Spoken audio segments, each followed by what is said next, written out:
All right, I think we are live. Let's go. Welcome everyone to day 2 of the Cutting Edge Conference. I appreciate you all being here, and thank you for coming back for another day. This one's going to be a little bit longer than yesterday. It's also going to be a little bit of a different style presentation. But I'd really recommend, while I'm talking here, that you go and get on a larger screen. We're going to be having a guest on today, speaking with myself, and we're going to be going through numbers. We're probably going to go through Excel spreadsheets and some like fine details. So if you're watching on a mobile device, in the next minute or two, if you can get, or even next 5 minutes, because I'll probably chat with him for a little bit beforehand, go watch this on a TV, a bigger screen, a desktop, or a laptop. Something more than a mobile device would be highly recommended. On this size screen, it's going to be kind of tough for you to see what's going on, especially if we start going through some numbers. So highly recommend you get on a larger device for today's keynote. Like I said, this is going to be a bit of a different presentation. Yesterday, we had talked a lot more high energy marketing, advertising, more offense, which is great. And we love it. And we love upsells. And we love those at Copilot, the new features that we just launched. However, there's also, to every great football team, you have to have offense and you have to have defense. And defense is, you can't lose your shirt on the deal. I don't care if you're Patrick Mahomes in terms of offense and you can score all the points in the world, but if you literally have no defense, you will lose money. And so yesterday was offense, today is defense. And we're going to be talking about job costing and price matrices and how you can never lose your shirt on a job again if you do them correctly. And this is knowing your numbers, and everyone talks about knowing your numbers. Today we're going to dive into it pretty deep. And so it's going to get a little bit more dense than yesterday, but I just so recommend you stick with us. I know it's going to be tempting because there's not going to be pictures and graphics and slides, and I'm not going to be yelling and screaming. But this is important stuff. No one really, you don't see the linebackers of a football team, the defensive linemen on like the front cover of newspapers and magazines. You see the quarterback, the running back, the wide receivers, the offense. Those are the more glamorous positions. And typically talking about marketing and new customers and even upselling like yesterday attracts a larger audience. But it is so important that you have the defensive linemen, because if you don't have the defensive linemen, we're going to have trouble ever protecting a touchdown or a field goal or any sort of points against our team. And I don't want to see you get points scored against you. And in this case, points scored against you is you losing your shirt on a job.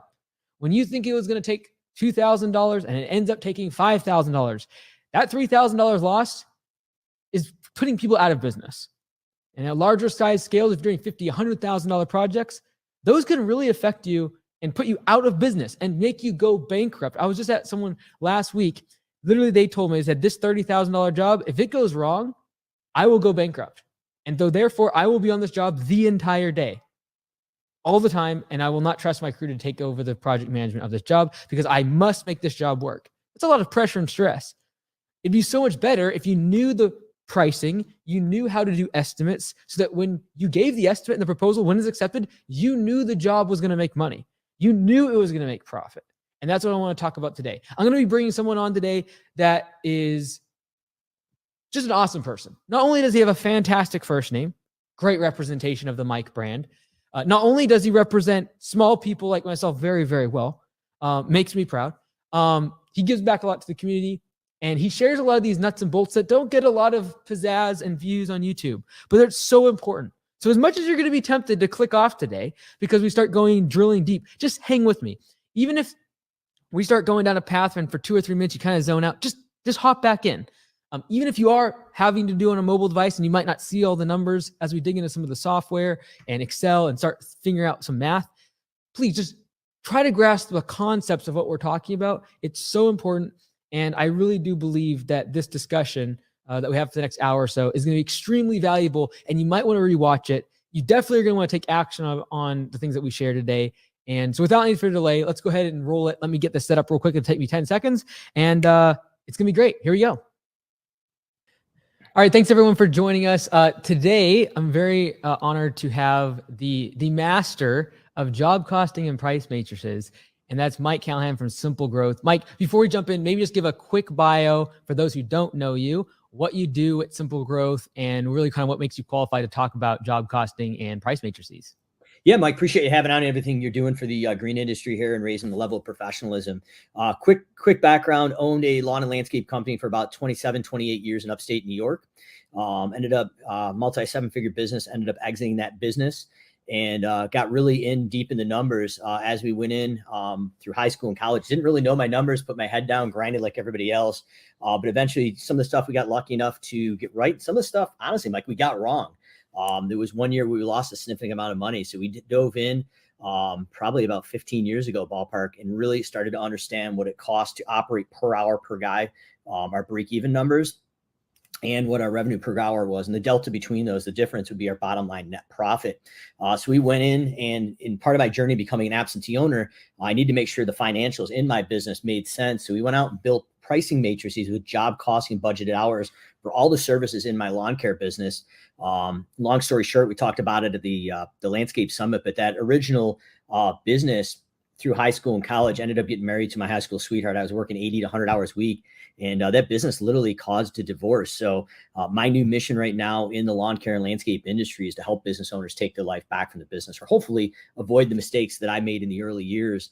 So that's really, as we dive in now, Simple Growth has been around now 6 years. We've got a team of about 25 full-time people, and 8 or 9 of them are all ex-clients of Simple Growth who've gone and scaled their businesses and actually exited and come back behind that mission. So we work with hundreds of businesses every year where we do software setup for job costing, price matrices, as well as automations.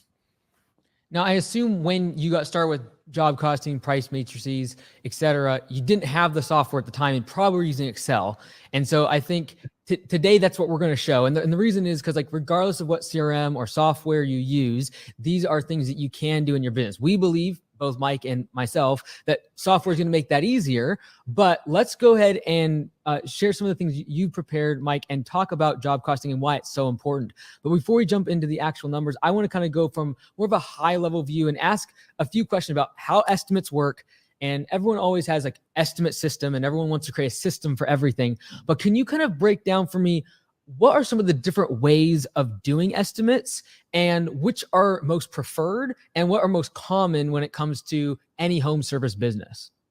Yeah, so Mike, as we all start out, there's really 3 different ways we estimate. And I think yourself, myself, when we first started out, we started out with number 1. We go up to a house as a basic lawn mowing example, mow, blow, and edge. We're looking at that lot and we say, okay, what is my competitors charging for us? What will the market bear? So if we think, hey, that's a $65 cut, really with no foundation, that's what we charge. Obviously, that's not where we want to be, but that, unfortunately, that's where we all start out. At least I did, and you probably did yourself. As we evolve, the next one is I like to call guesstimating.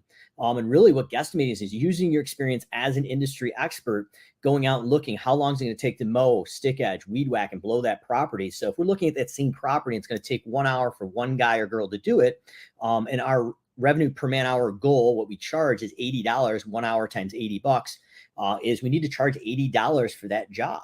And then eventually we go into a process, something called production rate based estimating. So in that same example, we'll be able to go into satellite imagery, just like we can in Copilot, and actually measure the square footage of the turf and save that into a job variable, something we call a custom field. But on a very high level, we're going to be able to go in and set up a production rate based estimating system based on your guys and girls production and your equipment setup. So we can go in and measure that and now be able to delegate that to either an internal office, command center, or a virtual assistant somewhere halfway around the world. But by measuring that property, they'll be able to create a predictable, scalable estimate that does not revolve around the business owner.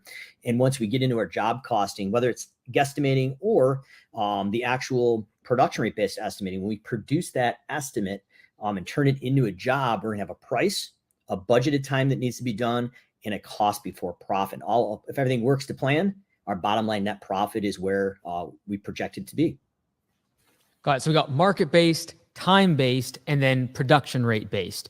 Now, obviously, in the perfect world, we're using the more sophisticated version of that pricing. But realistically, when we come to the real world and where the rubber really hits the road, if you had to kind of give a rough either employee count or revenue per year that you see these 3 systems being used, and when does it make sense to actually take the time to create and go from what is your competitors, what are they charging versus labor-based rate? Like, when does it actually make sense to make that jump, or should people be doing that from day one? Yeah, I guess the answer there is really as soon as possible. I mean, there's companies that come to us when we help set this up that they've never actually gotten into business yet, and they've come from other industries and know they need these numbers.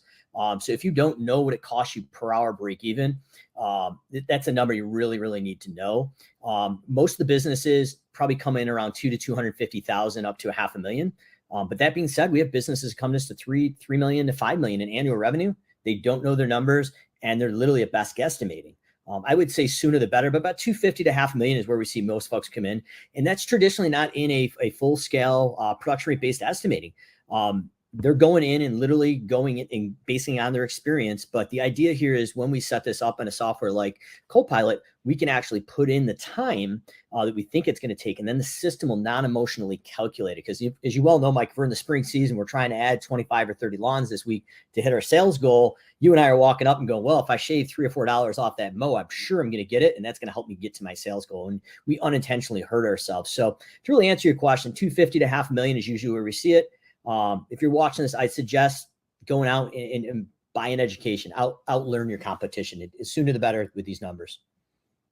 And then when it comes to actually implementing this in the business, whether it be software or doing it in Excel, why do you think that people don't do this?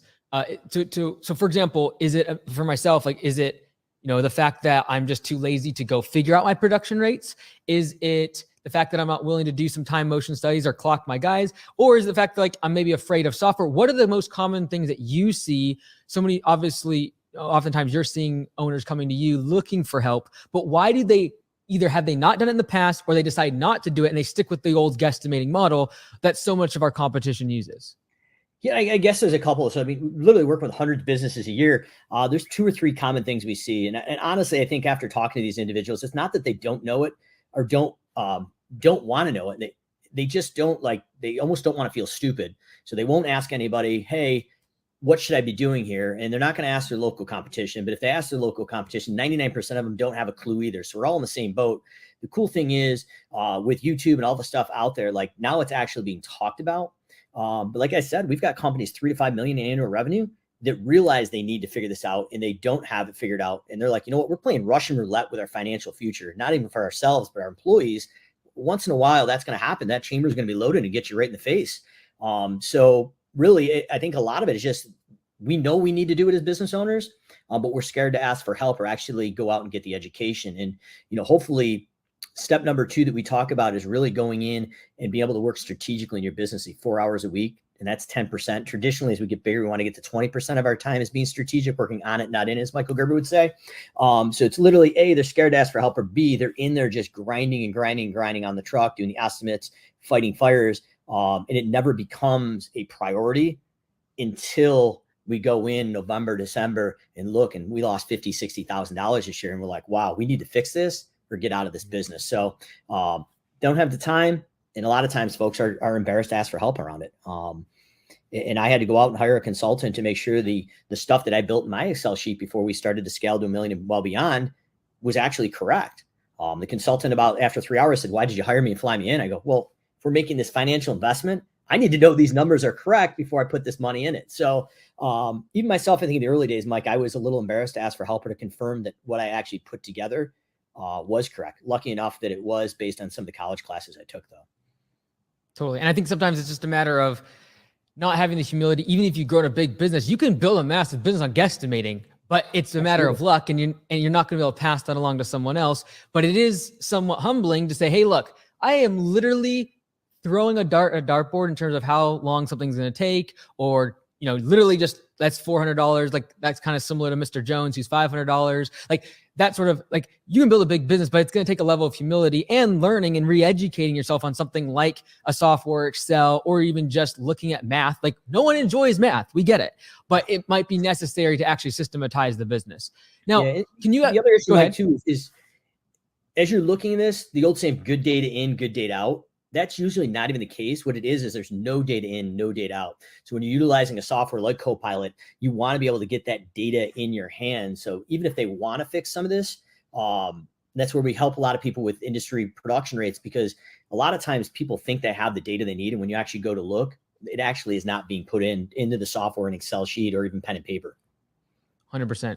100%. I want to actually kind of dive in and talk a little bit about what are some of the numbers that are financials that potentially someone would need to know before implementing price matrices, whether it be on Copilot and Excel. I really don't care what software, but like, what are the numbers that are needed? Because if we're talking about inputs and outputs, and what are those inputs or that data that is needed?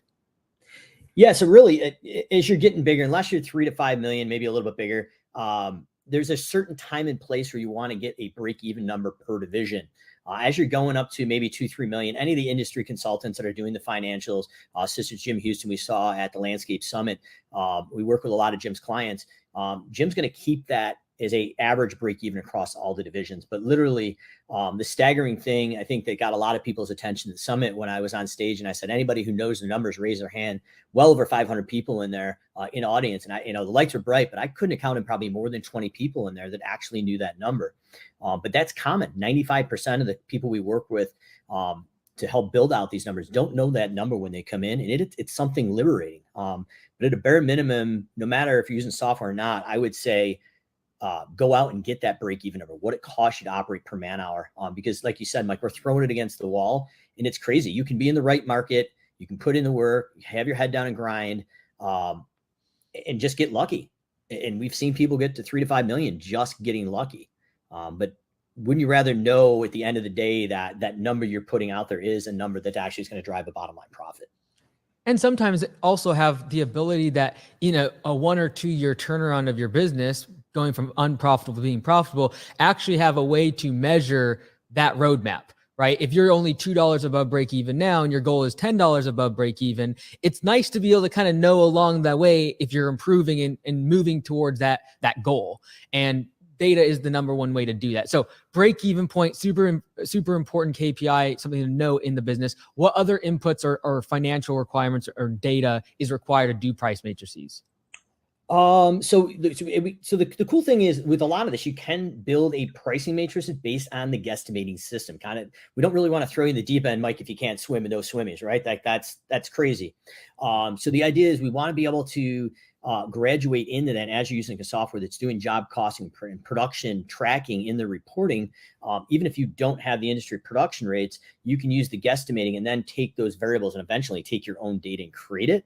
So I don't know if that makes sense, but really, I think later today we're going to talk about it. But what we really want to do is blueprint out the actual process to make sure it's sense. Because Mike, you would never build a house without a blueprint, right? No, you're not going to put random windows and doors in there. Well, why would you build a matrices, whether it's guesstimated or production, without building a blueprint to systematically make sure your profit margin around there? And when I went to become an absentee owner, the sheet I'm going to show you guys later here, if we get into it, is literally the exact blueprint I used in my company to be able to delegate these things to my team where I wasn't the single point of failure and I wasn't needed to do these things on a daily basis. Totally. Maybe could we kind of help someone walk through the process of finding their break even? And I can fire some like random numbers for you. And I think you have a spreadsheet maybe you can share with us to kind of figure out what that break even is. And then we can move on in the process of getting job costing and price matrices actually installed. Yeah, absolutely. I'm in the hotel room here, so we'll see if this works. But if you can, I think you are on the wheels there. I'm going to have you give me some numbers. So I'm going to blow this up. By no means are we doing financial consulting anymore. This is going to be a rough and dirty way to get at it. So the numbers are only as good as you give me, Mike. But okay, we're going to throw some numbers in here and take a look at it. So hopefully everybody's using a financial software such as QuickBooks. But the first thing we're going to be looking at, hopefully driven from your payroll, is we're looking as the only thing we're looking for, Mike, is not your office staff, not the estimator, not training. All we're looking at is the actual production for your guys and girls in your franchise or fictitious, whatever this company is. But basically when they clock into the shop to when they clock out, how many hours for this year were they actually looking at? Are we looking like per day, like just like one day on average? So I want the total of hours for the whole entire season. So let's say we started in January and as we're watching this, we're going to get up right up to the end of October. And we're going to assume, because we're near the 10th of the month here, close, that those books are reconciled. So we have got it. So all my employees for all my employees then for the whole year in the field only. Okay, let's do 5,775.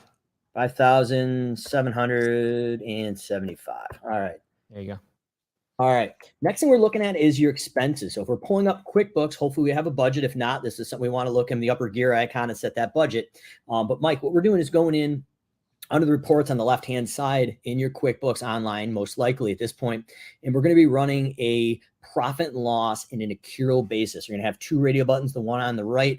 And we'll probably set that between January and the end of October here. Hopefully those books are reconciled.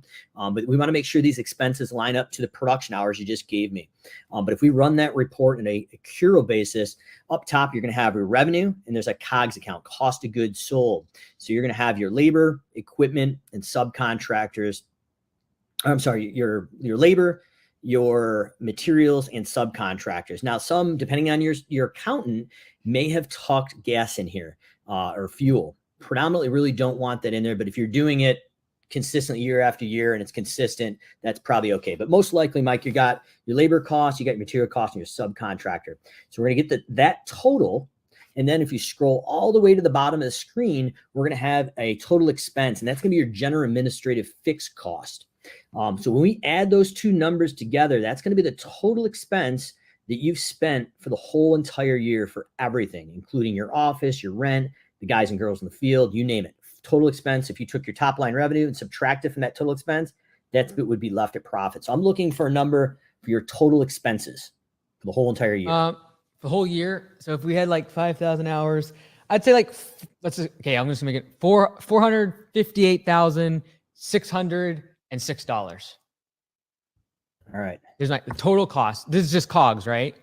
Oh, and G&A. So like kind of everything. Okay, got it. Okay. It's all your expenses in. Now, including that COGS account, we have materials and subcontractors. We're going to want to take that number and actually back it out. But they're actually included in that 458 you gave me up top. So on that line item, was there any materials that your company actually used? So now I got to back this out number. Okay, so let's just give, let's do 76,784 for materials. All right, no sense. And then I gotta take that. I gotta do calculator, make sure I get this math right. And then let's do for subs. Let's do 62,546. And then that's gonna leave me. Let's see here. Let's do 27,000 for debt service. 27,125 for the debt service. Well, wait a minute, Mike. You gave me these numbers here, and I'm looking at your P&L. Yeah. And that bottom line profit, whatever that was, we don't have to share it publicly for that franchise if that's what you're looking at. It looks like you made X amount of dollars profit at the bottom line. So a lot of times people will go, well, really, based on this equation right now, based on my eyesight here in this small print, is $55.29. That's what it's costing you right now per man hour, per guy clocking in and out of the shop. Now, the silent killer, Mike, as you well know, is your long-term debt or payables do not live on your profit and loss. They live on this silent kind of killer where we usually don't look at. It's actually on your balance sheet. So if you go into your balance sheet, and you've already done some homework for me before the call, but that's the biggest thing that folks will come in, Mike, and they'll say, well, I made $150,000 this year. And then we go over to look at their long-term payables, and they've got $50,000 or $60,000 worth of debt pay. Now, be careful as you're looking at this, Mike, too. And I know obviously this isn't the case here, but depending on the tax season, your account for tax purposes may accelerate this depreciation. So general GAAP principles, we probably want that amortized over 5 years as a benchmark. But that number may be higher depending on the tax season if you can write off trucks all in one shot. So, Mike, what was that number? I didn't want to cut you off, but I want to put some context to that number because there's a lot of confusion around that number. So for the debt service? What? Yep. Yeah, 27,125 is what I wrote down here. All right. So we're at 55.29, Mike. And just to clarify for everyone, in that number, Mike, are we taking into account just the payments? Like if I have a $400 per month payment and 100 of that is interest and 300 of that is actual principal, am I doing the full 400 or am I just looking at interest expense? Right now, we're looking at the full payment. And like I said, this is a down and dirty way. There's definitely industry consultants for several $1,000s over a day and a half, 2 days. We'll get this down. This number is pretty close though, Mike. I mean, I've seen it within 20 to 25 cents an hour. And this number will get you there. The fortunate or unfortunate part is a lot of the industry consultants right now that do the finance, there's not a lot of them. Some of them are booked out depending on the season, 2 to 3 months. So this is a rough way to get that number. If you've never had it, this is going to get you in the ballpark to start. So by no means am I saying this is the end all be all. There's there's a single overhead recovery, there's a multiple overhead recovery, conversation for a whole different day. But this number is going to at least get you in the ballpark within 25 cents to 50 cents an hour. And if you don't know the number, this is a hell of a lot better than not having it. But to answer your question, yes, it's the total long-term debt payment. We want to have that built in. Could you zoom in a little bit there, Mike, just so we can see the columns and the numbers there a little bit better? Yep. There Perfect. And I think it's super important because like when I fly out and do these turnarounds, for example, it's just a matter of so many of the times I get the P&L and they're making $40,000, $50,000 on the P&L. And I say, well, does that include, the owner's pay? And sometimes it does. But then what so many of the times they're like, well, why don't I see $40,000 in my bank account? And sure enough, you look at the balance sheet and there's a whole bunch of debt. And if they're paying $3,000, $4,000 a month in debt service, and all of a sudden that $40,000 in profit evaporates, although it looks like you're profitable on the P&L. So super important, because although if you don't take this into account, you could have a break-even point that looks far better than what it should be, and you still are running out of money. So it's another important key to add when it comes to the costing side of things. Yeah, and this actually is in the ballpark. I'm seeing some of these as high as some of these larger companies, $68 to $72 per man hour. They've jumped up significantly. But if you look at it, if you did not include that debt service, Mike, that was 55 to now 59. So, I mean, that's an extra $4 or $5 an hour. So times 5,700, almost 5,800. That's a lot of money that we potentially are not accounting for. So as we're playing this out, Mike, so if we're at basically $60 per man hour cost, based on this division, what's your goal? What do you want to charge per man hour? Well, in this example, when we're saying that the break even is $59.98, are you saying that if we charge $60, we'd basically be at break even, or is there other expenses not being accounted for here? This is all in. Got it. So if you charge 60, you'd really be broke even as long as everything went to play. No, depending on the way that you're doing your financials and your projections, was this where you would recommend giving more like a percentage of profit on top of that number in terms of hourly rate? Or how would you recommend someone go about figuring out what they should actually charge based upon this data? Yeah, so I guess not a loaded question, but I guess it's really up to you and your business and what the desire is. Now there's some industry averages. If we're fertilization and weed control, we probably should be about 45% net. Maintenance has got some other ones. Design builds got some other percentage. So it's up to you where you want to be. I'm going to suggest you need to be at least double digit profit margin, at least 10%. Industry average landscape maintenance is about 4 to 6% net from the last industry average I saw. As far as I'm concerned, if you're not making double digit net profits, you might as well be the greeter at Walmart. A lot less stress and probably making more money at that point. So I'm going to suggest at least double digits, but probably 18 to 20% on maintenance and 45 to maybe 47% net on your fertilization weed control. So, I mean, if you went in here, you probably, let's just say fictitiously, we're at $75. If we went in and just went in and divided this out here, and I apologize, this is taking a hot minute because I don't have my other keyboard here. And I think what's so interesting here too is a matter of like, if someone say was at $65 per hour, they'd literally be making $5 per hour in profit, which is about 8 to 9% profit margins. But what's crazy is if they could just get that rate from 65 to 70, they would literally double their profits. And that's Absolutely. What's always so amazing about the home service industry is that raising your prices, despite what we think about price sensitivity of people in the market, despite that, if you're able to get enough value to where you can raise price by just $5 an hour, you could literally double your profits. And so that is the importance of knowing these. Exactly. Yep. Exactly. And we talk about it a lot. And I think we both do on a lot of our Facebook or YouTube videos is non-emotional data. It takes the emotion out of it. You literally like, it is what it is. Are we going to run with this? For a whole different other conversation too, underneath here is like the little formula we do when we do CRM setups such as Copilot. When we talk about labor burden, FICA unemployment, workman's comp, those are some things as the job costing reporting develops into Copilot.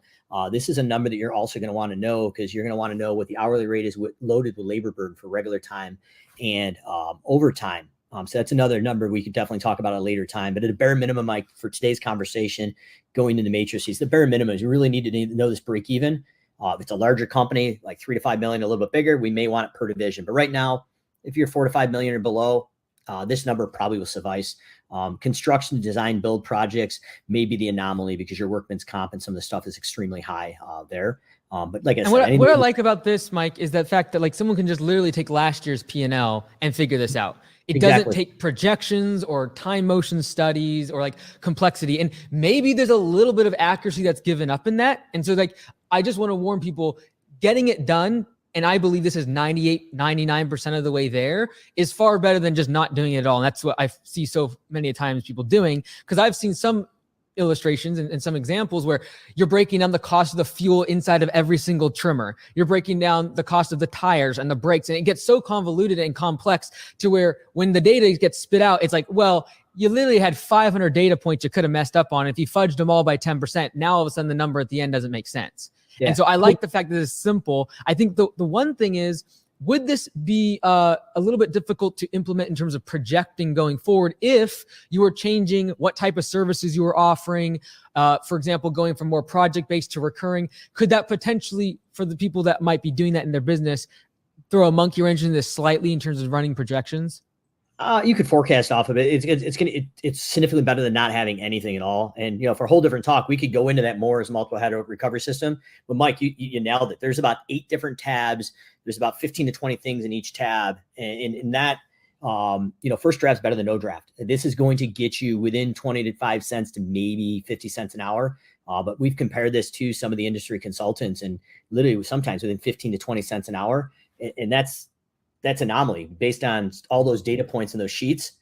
This is going to get you there. And the idea is now we have this non-emotional data to get into those matrices inside the software or the Excel sheet. And now we're pricing without emotion. Right. And I think so far we've kind of built this 3 tiers of like information that's required. Number one, we need to be able to make sure that we have a clean P&L. Like the numbers we're pulling from here, the inputs, require you to have a good P&L. That is like your personal expenses are separate from the business expenses. You're categorizing things correctly. That's the first layer of information. The next layer, based upon a good P&L, we're able to now figure out what our materials are, what our subcontractor costs are, what our total man hours are. So let's assume another piece of inputs that is important to get eventually now to the most important question is, how do we use this to actually create estimates where we don't ever lose our shirt on the job? And really, what do we need to break out for an estimate and create a solid estimating system? Yeah, absolutely. So, you're really at a bare minimum, you're looking at your labor. So really what you're charging per hour and your break even. You have your product with your product markup. And depending if you're heavy project based, you may have your equipment. Now, depending on how you formulate this, that's where that multiple overhead recovery system may come into play, because you're going to capture your labor, your equipment, and then general administrative costs and 3 different multiple overhead recoveries. But for this example, if it's not built into this, and let's say we're renting a skid steer or dingo for a one-off project, we can build the equipment in. So labor, product, and equipment. Got it. Cool. And so do you have an example kind of this in action in terms of an estimate or a job being done where you can see kind of how this figuring out the break-even numbers and figuring out all this data kind of bring it full circle? Yeah, so I've got a job costing example of an actual completed job. Or do you want me to actually go in and actually build this service out and show you an example of how these numbers pull into the actual job itself? Let's do the completed one. Then we'll kind of fill in the gaps as we go along. All right. So I'm going to shrink this down just a little bit here. But up top, we've got a mulch installation job. So this is kind of the back of the napkin job here. But we've budgeted here 10 hours or budget of 10 yards of mulch here. So as we put this in, we've got 10 yards. We believe in an industry standard for one guy or girl. It's about 1 hour per yard installed. Labor, materials, labor and cleanup. Our product costs, we're going down to the wholesaler down the street. Each yard of mulch is costing us $38. And our product charge right here is $47.50. So we're marking it up from $38 to $47.50 a yard. Those were our assumptions as we went to look at this job. Does that make sense on a high level, Mike, before I kind of dive into it? Makes sense. Okay, and I can bump this out. So what you're going to see in hopefully the software, I built this out in an Excel sheet. So each software is going to show it a little bit different, but you're going to have the client name, Old Acme Inc. We did a mulch install. So crew number 1 here, I got Mike A and Mike C, both about the same height and size. So we were going to power through this one. Low center of gravity, we've got those wheelbarrows and shovels. But we clocked into the job, Mike, both together on the job together. At 8 a.m., we left at 5:15 and we had an hour break. So we had, math is eluding me here, but about 9 hours and 45 minutes, or a little about, so about 9 hours and 25 minutes after our lunch break.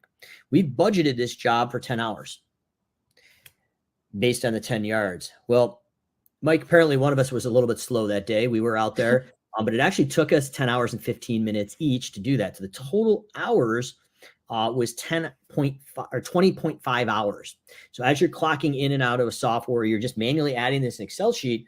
We're taking the actual time on the job minus any breaks. And we were budgeted 10 and we were almost double the budgeted hours. But I will tell you, in the lawn care company, this was not uncommon.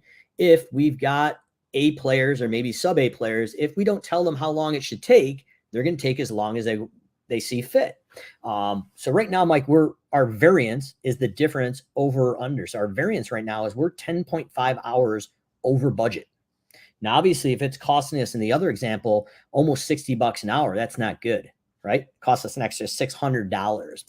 So as we scroll through the sheet here, the reporting in the software, the Excel sheet, depending on we send it out, would be, we have a total of 2 men and we're budgeted for 10 and it took us 20. So we're over budget by 10.5.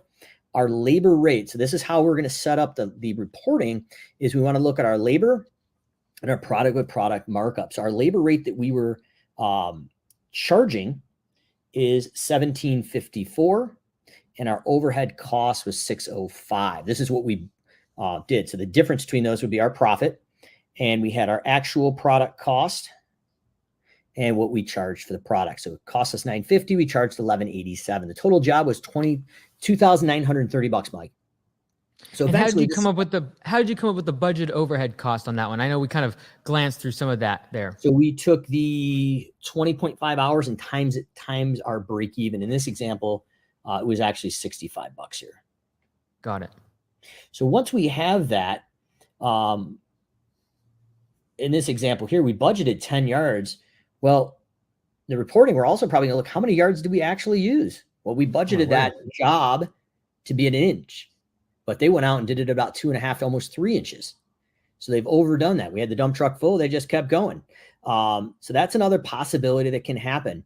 So I'm not positive. I don't think that actual yards plays into this equation below. It was just really the labor. But I wanted to actually show you. Yeah, so the product here is identical, but this is another after effect that can happen here. So really, you may hit the budget hours, but they may use double the product. There's no tracking on that. But the idea here is, if we went in for this job, the actual here is on the left, but the budgeted was, we should have a 65% profit margin. So we're charging $17.42, and based on 10 hours times our $65 an hour break even, our cost is $6.05. So the profit on that would have been about $1,100. The product, we're charging $11.87. It's costing us $9.50.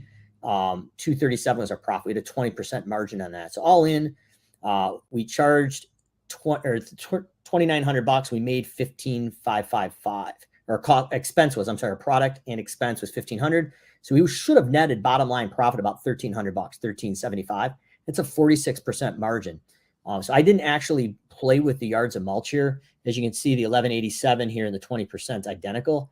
I'm just showing the effect of over budgeting with the labor. So literally, if you're looking at it, we should have cost us labor in 605. It ended up, since we were over budget, Mike, by almost double. It cost us 1,300. It's not terrible. We still made some money, but we were literally almost 40% less profit on the labor end. Products, we still had our margin, but what we did, we charged $2,900. Expense was 22. We made 647. What we did is we left a bottom line profit loss on the table of $727.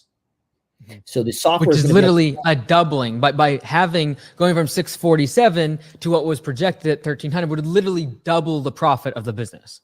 Exactly. So on a very high level, there's things that we're looking at. We should have a good start and stop time from the crew, budgeted hours, how long it should take, and believe it or not, the software dollar amount. Because if you're doing like flat level billing, a lot of times people will kind of like not put a budgeted time or price depending on the software on the actual line item.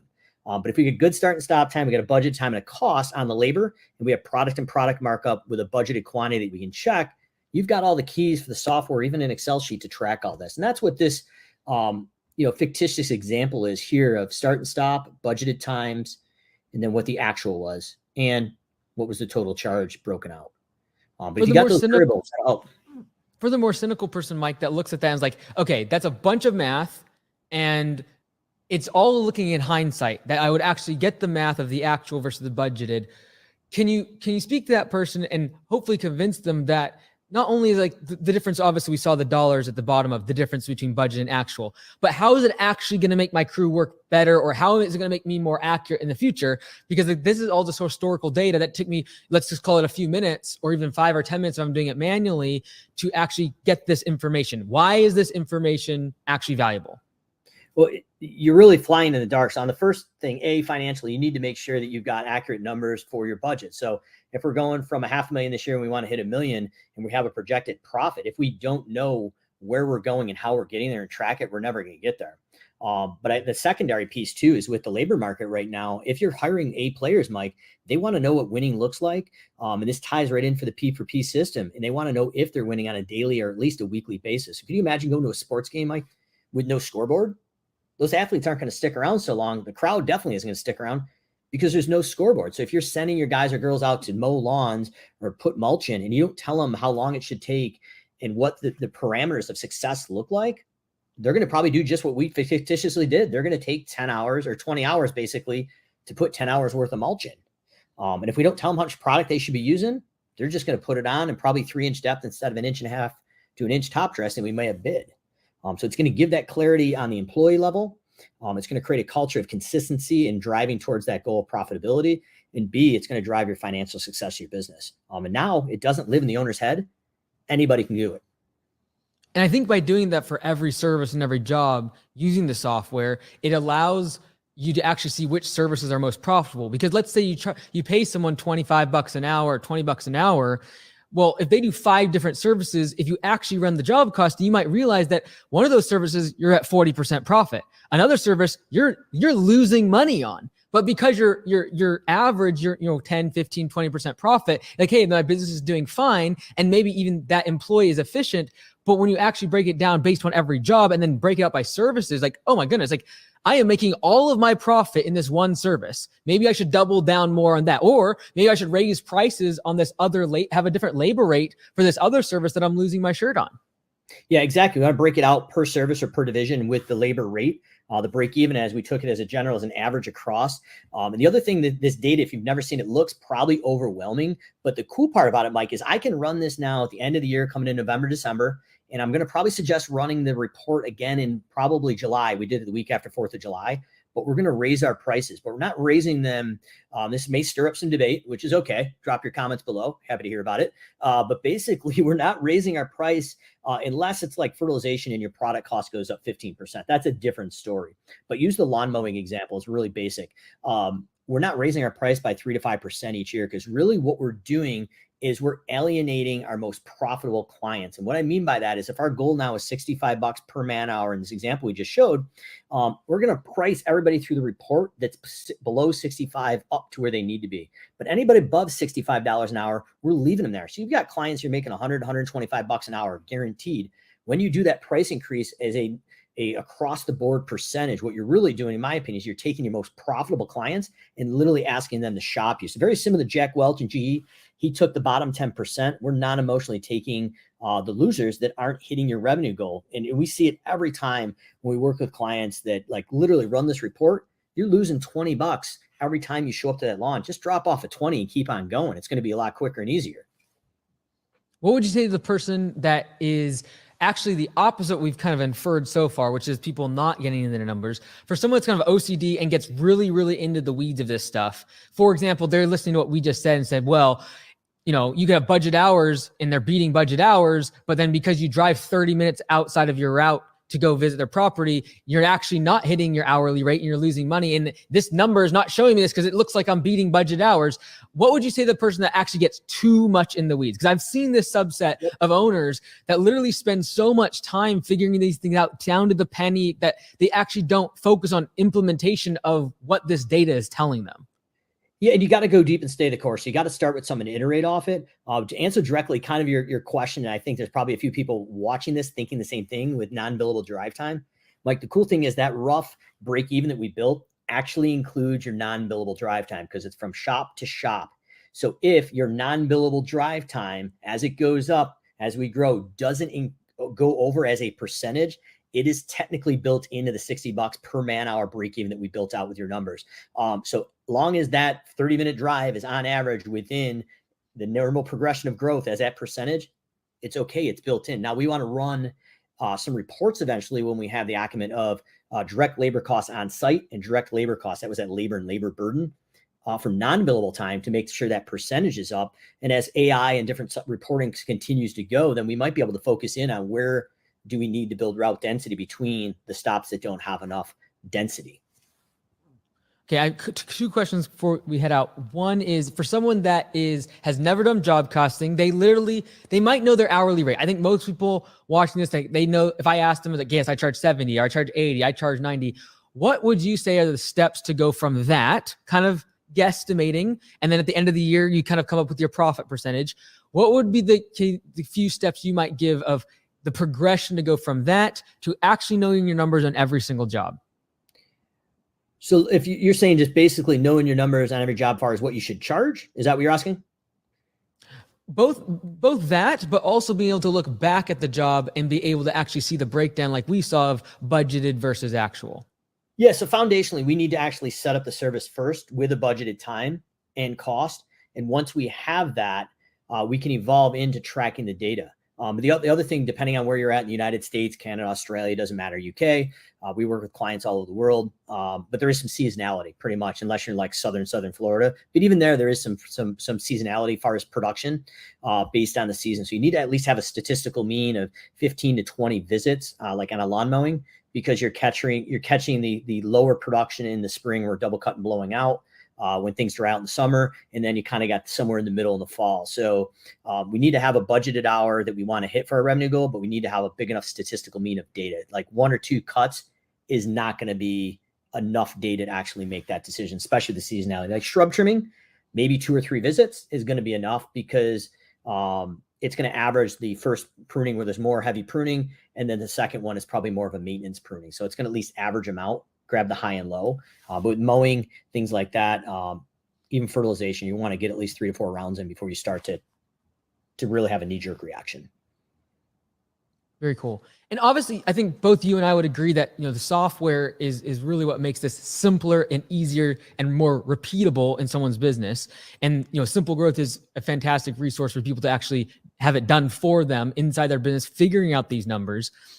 At Copilot, we're launching job costing and price matrices December 1st. We're super excited about it. If someone has never done job costing in their software before, our goal is to try to make it where it's a little bit more appealing for the beginner to get started and then go deep on the numbers. What would you tell someone that has done software before, maybe have a big business, never done job costing or price matrices, but now they have the software, whether it be in Copilot or elsewhere, to be able to actually run these numbers? We're heading into the winter here at Cutting Edge. You're in the middle of November. We're rolling into December. Is this the right time? And when you see your clients coming into you, is this the time to actually take some time, figure out these numbers, put the numbers into the software? Like, what's that process of trying to figure out whether or not these numbers are accurate? Yeah, so I don't know if you had some time, Mike, but if you've got an extra few minutes, I can actually show you what I'd recommend. But kind of the old saying is, when do you plant a shade tree? Well, ideally 20 years ago. When's the next best time? Now. So yes, going into the winter season is the best time. If you're watching this, if it gets reproduced in a YouTube video or something, you're watching this in the middle of the summer and you don't have these numbers, do it. Take some time, get away from the office for an hour or two, whatever that looks like. And I'm actually, Mike, I'm going to break it down here. So obviously we help people do this, but in the mindset of abundance, I'm going to walk through how we would actually set this up in Copilot here in a fictitious example. But we've got a lawn mowing example, mulch installation, and shrub pruning. So the first thing you're going to want to do eventually is grab a variable, a custom field. But what I would do is, if we were working with Mike, you came to me as an Augusta franchise or just somebody else on the software, we would probably go in and take a list of all your services inside Copilot or whatever software you're using and take an inventory. But we would go in and break it in divisions. So for real simplicity here, minus my keyword, I'm going to say all these guys are going to fall in our maintenance division. Interesting enough, when we went to our financial break-even tab that Mike and I just went through, our break-even is $59.98, and we're charging $75 an hour. So what we've done is driven this in to $75 and $59 an hour. So that number has come down. Now, Mike, obviously, as people grow these softwares, kind of the mindset of abundance, I don't want to just give them the fish. I want to teach them how to fish. So the idea, Mike, is on a high level, people are doing this. Go build out your divisions. But that in your break even would go across each division. So we had fertilization, we had construction, but start to put these in the divisions that they're going to lay in as you're continuing to grow, because we've used this template up to companies at 33 million. So it's a scalable piece. But the idea on the most simplistic level, not to get the weeds completely, is we've got these 3 services and we're charging $75 an hour and our break-in is $59.98. So what we're going to do is go into division 1, which is we've labeled our maintenance division. And those numbers 75 and 59 have come in, and I've done a little homework beforehand. So those are expenses. So this is a whole lot to look at, Mike, but I want to give a high level. So if you're going in, this is your blueprint. This is the blueprint to build the house. We're going to blueprint to build the service. So as we're going in, depending on the software and Copilot, this is very applicable. Our custom field type is either it's going to be a number. And the service type is going to be per unit. And the rate matrices calculation is quantity, rate times visits. Now I'm going to get into this in Copilot here in a minute, but I'm giving you the exact formula you need to do to set this up inside Copilot. Now, as we scroll over here, just because the screen's a little busy, kind of looks like somebody puked on it, let's be honest, but the yellow cells, we type it in. So this is something we do hundreds of times a year. So this is scalable for my team. But we've got that lawn mowing service, Mike. So I've just copied that over. And as the business owner, we'll walk through, if you're working with me, Mike. So Mike, do you have a base price to show up for your lawn mowing? Whatever the lowest price you would charge to drop the gate? Usually $45 per 45, cut. Okay. Depending on what size of mower, it's going to vary, but you may be using a 22-inch push commercial, you may be using a 60-inch or 72-inch. Doesn't really matter for this conversation, but to mow, blow, and edge and stick edge, potentially depending on the market, what's the maximum of square footage? And this is fictitious, Mike. It doesn't have to be perfect. So by all means, guys, if you're watching this, do your own homework on this. Mike and I are just kind of wrapping back and forth the process. But Mike, what's the largest area turf square footage that you would cover for $45? We'd probably max out, like this is smaller, so 3,000 square feet. Let's do that. Okay. All right. So based on that, $45 an hour, and I'm going to divide that by your $75 per hour. So I'm going to tell you, Mike, 0.6 man hours is the maximum time you can take. Now you might be like, Mike, I have no idea what 0.6 man hours is. So I'm going to do a little equation here for us just to see what that is. And that is 36 minutes. So we're always basing our matrices in Copilot or any other software as I'm aware of on one person. But Mike, for one person to mow, blow, and edge the 3,000 square feet, and that's probably getting the equipment off the truck in the beginning too, and whatever else they need to do. What's the maximum amount of minutes that you would give them? Now the maximum is 36, but how long do you think it would take your guys and girls based on your company? Probably 20 minutes tops. Okay, so that is 0.33 man hours. So thank you for using some even math and that put me on the spot here to calculate that out. But what we've got now is between 1 and 3,000 square feet. We're charging $45. It's going to take 20 minutes for one guy or girl to do that. 0.33 man hours. And based on that $59.98, Mike, that we came up with, it's costing you $19.79. So on the base price, you're making $25.21 here. And your profit percentage is 56% net, as long as everything goes to plan. Now, remember we said it was only 20%. So people are like, why doesn't the math add up? Well, we've overridden the maximum budgeted time. So traditionally, you're going to find, you probably see this a lot with the Augusta franchises, the most profitable lawns are probably the smaller ones. And we make the most amount of money on our base price. Now, we could stretch this out to a whole acre, but for today's conversation, I'm going to say every 1,000 square feet over 3,000 is X amount of time. So if you said, Mike, it's going to take, let's call it 5 minutes per 1,000 divided by 60, that's 0.08 man hours. So based on your rate, Mike, you need to charge $6.25. It's taking you 6 minutes and it's costing you $5. So what we've done is created a blueprint. So we've gone in and now assumed what is the profit percentage. So Mike, if we're going through 10 or 15 services with you, or you're doing it yourself, this 20.02% should consistently work its way down the screen. And if it goes down to 3 to 4%, like, wait a minute, pump the brakes.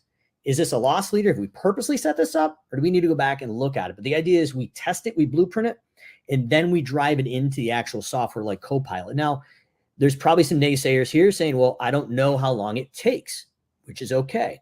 We can do a time-based system, Mike. So this example is going to be lawn mowing man minutes. And I did forget to put our custom field there. So our custom field on the first one is turf square footage. Our custom field here is literally lawn mowing man minutes. That's the variable, Mike. So as the expert, you're going to go in and look at it and go, well, how many minutes or hours do I think it's going to take? And Mike, you said that our minimum price to show up is $45. So everything up here is identical, but now it's time-based. So if I went in and said literally that times 60 minutes, so we have minutes, basically it's 19.8 minutes. So we round that up. So if you plugged into a form or some way of track that, and you said between 1 and 20 minutes, the system's going to calculate $45. It's still going to take the 20 minutes as it did up here, the 0.33, and it's costing $19.78. So what you've done is been able to evolve from your guesstimating to eventually production rate. Now it gets a little bit different on the bottom, Mike, here. It's every 1 minute over the 20 minutes, and 0.02 is 1 minute. You need to charge $1.50 a minute. So if 60 minutes is an hour, that makes sense if it's 75 an hour and it's costing 120, but you can see the profit percentage are the same. So that's how we would evolve into this. Now I'm going to show you in a minute how we take this data and actually get it into Copilot, the new matrices. But I want to show one more example. We've got a second here because now we've got a product-based and a labor-based situation. So mulch installation is going to be our custom field. That's our variable bed square footage. So let's say we're going to do a 3-inch depth. So an industry standard is 3 inches would cover 100 square feet. And if we remember, our production rate for 1 yard of mulch is 1 hour for one person. So from 1 to 100 square feet is $65. Actually, so it's going to be, on this example, 1 hour times our 75. So every yard we're charging $75 in labor. It takes us an hour and it's costing us 59. So that 20% is there. And then in this example, every 100 square feet over the first 100 is another $75 an hour and $59.98. So this is the same exact process I used in my company, Mike, where Paul that ran the company and the estimator, Paul originally did the system. He had never cut a lawn commercially. He was a commercial pesticide applicator for a golf course. And within about a week or two, Paul was able to take this data and literally do HOA bids of 40 or 50,000 within 50 or 60 bucks of what was in my head over 25 years, because we created a plug and play system. But we have the guaranteed, or at least the projected profit margin and the budgeted time that now we can do against the actual time. And the final solution here is we're going in, well, Mike, we can't possibly standardize shrub trimming or something like that, could we? Well, we can. With time and motion studies, there's industry standards we use, but you can do your own. But we can do a small shrub, less than 3 feet, a medium shrub, 3 to less than 6, and a large 6 to 10.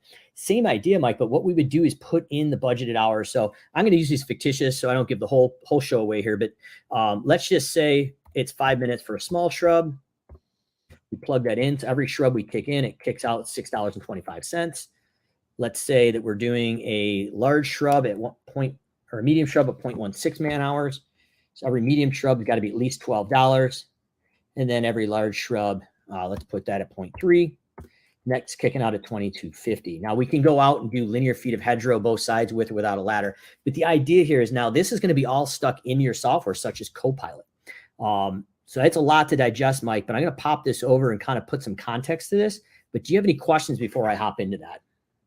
No, that's excellent. We're coming in on the hour limit, but go ahead. Yeah, let's kind of see the end result of all of this information, but now in the software and hopefully a little simpler than having to create Excel documents all the time for people. Yep. So real quickly, once you have this sheet, the top 5 lines here on our mowing, the 3045.33 and the 1975 are literally going in now in Copilot. And I know this is going into beta, Mike, but literally it goes into these top 5 lines right here. And then the bottom 5 cells here are going to line up with these bottom 5 cells. Once we've done and blueprinted it, we've confirmed our profit projections. We're going to actually go in and plug that into Copilot. And if you remember in the beginning, Mike, I said, what was it per unit? What was the custom field? And what was the calculation? On the far left, we've given you those data points. If you watch back through this again, we have it. And eventually on the back end of Copilot, we're going to be able to create an estimate with the custom field, the quantity, the rate, either 1 visit or 30 visits, total cost, budgeted hours, total budgeted hours, cost, and projected profit and profit margin. So time does not evolve that, but basically I was going to mock out a version to build out those services. But really in its simplest form, Mike, we're plugging this data in once we've confirmed it with our financial numbers. And when we go to schedule those jobs in Copilot now, we have a price, a budgeted time, and a cost before profit on the labor, product with product markup, and potentially equipment being allocated in the software. And ultimately, I think what's so awesome about all of this is the fact that it's going to help create a system in the business for the office people to be able to actually get pricing, for the estimator to be able to actually give accurate pricing without you as the owner having to be there, and leaning on the system instead of your 10 years of experience behind your eyes to determine how long a job is going to take, to determine how many yards of mulch it's going to take, and making a more repeatable process. Absolutely. It's rinse, repeat, non-emotional. And now you as the business owner are not the bottleneck to growth. Anybody in the office, call center, or virtual assistant can sell. And if we're going in and downselling to our core gateway services over the phone, it's a rinse and repeat system. And hopefully we can build matrices around the other services we're going to upsell to build that client ticket value. I know you talked about at the summit, same exact thing we did at Callahan's Lawn Care, and it made it rinse and repeat system. But once we have these matrices, now we have non-emotional numbers to base the actual time with. And we can raise those prices we need to, or leave them the same. Awesome. Well, Mike, I really appreciate your time. And I know that as we build out job costing and price matrices over the next month or so and launch it, you'll be a big part of that simple growth. And for everyone that's listening, if you join Copilot and you need help building these models and understanding what these numbers are, Simple Growth is the one-stop shop. I highly recommend them. What's so beautiful is that Mike gives the information away, but then it's a matter of if it's still overwhelming, just have someone else do it. You're probably much more likely to get a better bang for your buck spending time on your business than trying to figure out Excel and numbers and all these spreadsheets. I do recommend Simple Growth a lot, and just once it's set up, you can then use it for the rest of your business's life and really make it worth its while. So thank you so much for your time, Mike. I know in the future you'll be making some tutorials and help guides for the users of Copilot, but just want to take a moment and say thank you for all your work and giving out to the community. Yeah, absolutely. Take a look. I know we've been a little shy of pumping a lot of content in the user group, but we will be going in there with Mike's permission and providing just literally value how to do it. Because in the mindset of abundance, this is something that you need. And I wish I had in the early days. Now it's available through technology. So we'll be out there to be your resource. And Mike, thanks for everything you're doing and raising the level of professionalism in this industry. Okay, now every single day here at the Cutting Edge Conference, we are launching something that I feel is super awesome at Copilot. And it has to do with our topics. And I've already discussed it with Mike today, but December 1st, 2023, Copilot CRM is going to be having job costing and price matrices. Now, this doesn't come as a big surprise because Mike has already shown some of the screenshots and already worked with some of the numbers and how we are set up Copilot CRM to do price matrices and job costing. It'll save you a lot of time. And if you're like me, Excel is great and all, but it kind of gets a little convoluted and there's too many options to do things. So we've tried to make it as simple as possible for you to be able to do price matrices and job costing, understand your numbers, understand your profitability, understand that when you do an estimate, exactly what your profit is going to be before the job gets started. So coming December 1st in Copilot CRM, you're gonna have the ability to do job costing and price matrices. Over the next several weeks, we'll be making sure that it is a level of the software that you turn on and enable. So if you're not using it, it doesn't make things complex. You saw the one screenshot there of us working on the estimate he was creating and at all those fields. That's too much if you're not using job costing and price matrices. So we're going to make sure that down the road, we make sure it is kind of hidden and you enable it on your settings if you want to use it. It'll be for enterprise level users, and I'm super excited. We will definitely be iterating on it with Simple Growth. They've been a huge partner of ours and helping us. We don't pay them. They're just awesome, and they want to see this industry progress. They want to see other business owners succeed. And obviously, if you want it done for you, they'll do that. But they've been so accommodative in terms of giving us the information of how to do price matrices, how to do job costing. They're helping us refine right now the last stage of our sequence automations as well. And they have 10 different things that they've now given us that, hey, these are the last 10 things you got to nail. And then sequence automations are ready to go. So I really, really do appreciate Simple Growth. I appreciate Mike Callahan. And I'm really looking forward to December 1st, being able to offer price matrices and job costing, especially for a lot of the large companies over the past year, almost a year that we've been in have Copilot now. It was 8 months, 9 months that we've been doing Copilot. A lot of people have said, hey, look, when you get job costing and price matrices, I can jump in. So I'm happy to say after December 1st, that'll be a go. There'll be refinements throughout December, but I'm confident by January 1st, it'll be ready for prime time and you'll be able to use it flawlessly. We'll be working closely with Mike Callahan and his team at Simple Growth to ensure that if you've used other softwares in the past that have these job costing and price matrices, we institute and use that technology, but we also make sure it's simple to use. It's actually making a difference in your business. Now, if you made it this far, there's one more thing you got to do, and that is register for tomorrow. All right. Day 3 of Cutting Edge Conference. MikeAndes.com/day3.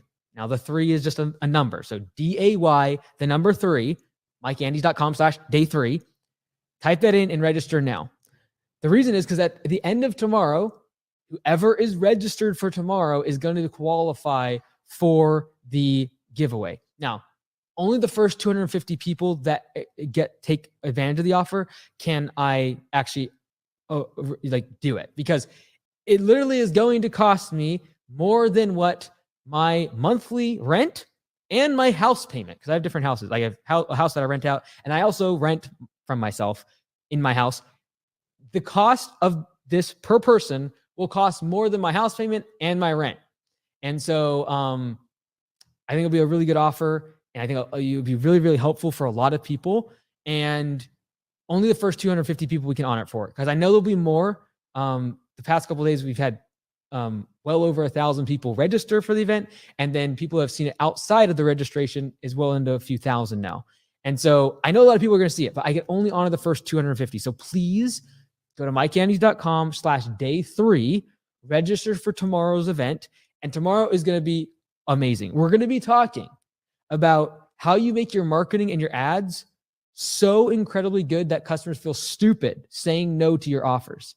And I really think that it'll be a framework by which you can use to grow your business faster, but more importantly, market to your customers in a way that they read what you're offering and they're like, what in the world? How is this even possible that they're doing this?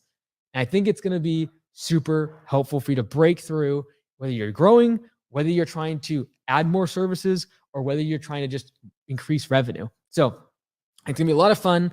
And at the end of that event, I will do Q&A tomorrow. So day 3, that's tomorrow. You need to register. Go to MikeAndes.com/DAY, the number 3, and register for tomorrow's event. I just can't wait for it. It's going to be awesome. So tomorrow's event, book off a couple hours, because I will be speaking for the first 30, 40 minutes with a keynote, and then I'll be doing Q&A for quite some time. And during only that time will you be able to take advantage of the offer. You'll have to be live tomorrow. So please go to MikeAndes.com/day3. And that's the only way to register. It's the only way to be able to take advantage of the offer. And it is the only way to be live if you're going to be part of the 250 people. So I can't wait to share what I've been working on. And I think the essence of what I'm talking about is going to be super beneficial for your business. So thank you all for day 2. It was awesome. Thank you so much, Mike Callahan. Thank you for sharing your knowledge. I hope it was helpful. I know it was in the weeds. It might have lost some people, but watch it again. The recording is going to be up, and I think it'll be really, really beneficial for you and your business. Until tomorrow, I'll see you guys tomorrow. Keep your questions. If you've been writing down some for the past couple of days, I don't usually get to them in the comments. So please put them, wait for tomorrow. I will do Q&A. I might do some live call-in after tomorrow, but you'll want to be live for the end of tomorrow's keynote. I can't wait to see you guys there.